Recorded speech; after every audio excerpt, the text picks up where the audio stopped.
For more on these legal blows for suspended ANC Secretary Ace Magashule and that of former President Jacob Zuma, let's bring in Asanda Ngoasheng, who's an independent political analyst. Asanda, very good evening to you. You just heard Ace Magashule was telling us earlier this evening that he plans to appeal, but this ruling against him, it's going to add to his waning of power, isn't it? Or is that being presumptuous?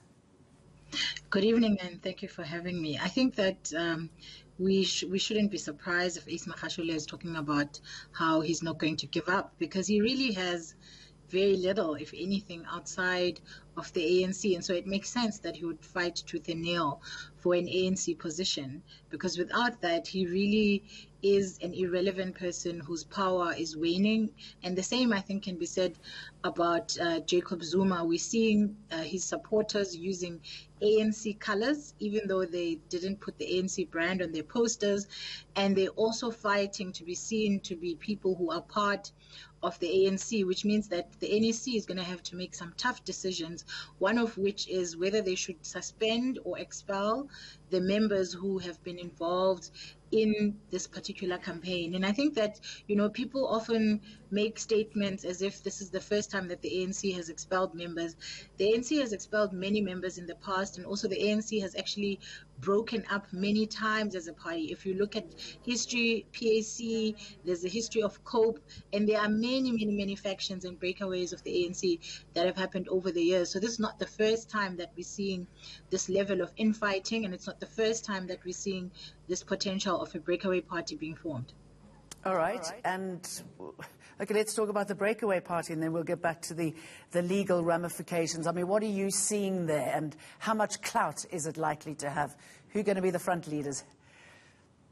I think that it's time that, you know, the so-called RET, if they really think that they are as strong as they claim to be, which I don't think they are. I think if really they were as strong as they say they are, they should be talking about and looking into building their own party, so that these many members that they claim can then vote for them at this very next election. I think that what we're seeing here is a clash of values in some sense, and we're seeing a clash of ideals in another sense. So although the ANC is generally corrupt, and most of its members are generally corrupt, there seems to be a lack of clarity around how corrupt you really can be and how obvious you must be in your corruption. Hence, we're seeing this, these attempts to clean up. But until they remove as many of the people who are being openly defiant as possible, the current situation is really going to wreak havoc in terms of their numbers at the next election. We know that the ANC has been decreasing its numbers at every single election, and they really run a risk of decreasing even further, which will be then on very dangerous ground, because already they got, a majority of a minority, meaning they got a very small percentage, because the last elections voter turnout was so low that 20 million people who had the ability to vote didn't actually go to the polls at all. Okay, but with Zuma out the way, Ace Magashule out the way, nearly probably not going to be able to come back. Carl Niehaus as well. Not that he's a threat to anyone, but for Cyril Ramaphosa, I mean, surely this will help him consolidate power.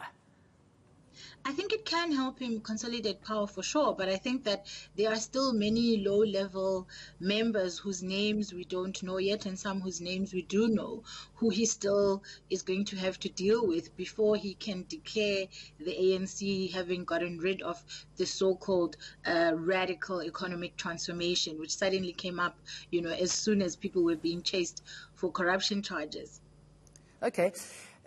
What we're seeing, the police are on a roll, the courts seem to be on a roll. It's not only good for the president and cleaning up South Africa, it's also good for the public, isn't it? At least we are finally seeing some sort of justice.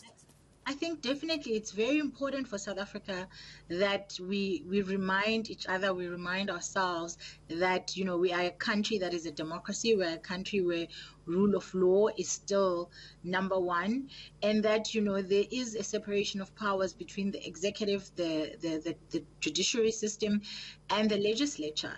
And what I'm looking forward to seeing is how Parliament, or the legislative arm of government, is going to deal with everything that has been happening, because they have been actually quite silent, and I'm surprised at the silence that you know, they have shown, considering all of these things that are happening have a direct impact on the government, have a direct impact on even their own ability to govern and their own ability to lawmake. And I think that what's going to be very important again for the ANC and the government as well is to deal very quickly with the people who are running around KZN and you know, pouring sands and using trucks to block roads, etc. Because we already have a COVID pandemic, and this COVID pandemic requires social distancing. It requires, you know, it cannot afford a situation where you have people who are now being forced to be gathered in one area in their large numbers. And so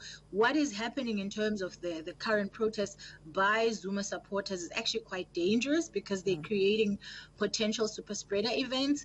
And also it's just a waste of taxpayers' money, because somebody now has to come and clean up after these so-called supporters, when we all know that the reason Jacob Zuma is in jail is because he defied a commission that was set up to look into corruption. So the law actually has done nothing wrong in putting him in jail, because that is the course that the law has taken. Had he appeared at Zondo Commission, or at the very least appeared for his own mitigation of sentence at Concord, the situation may have been different, but he took this path, and the tough path that he's chosen, this is the, you know, this is the result of that. Yeah, he played it badly. Asanda, always good to talk to you. Good evening. Thanks very much for that.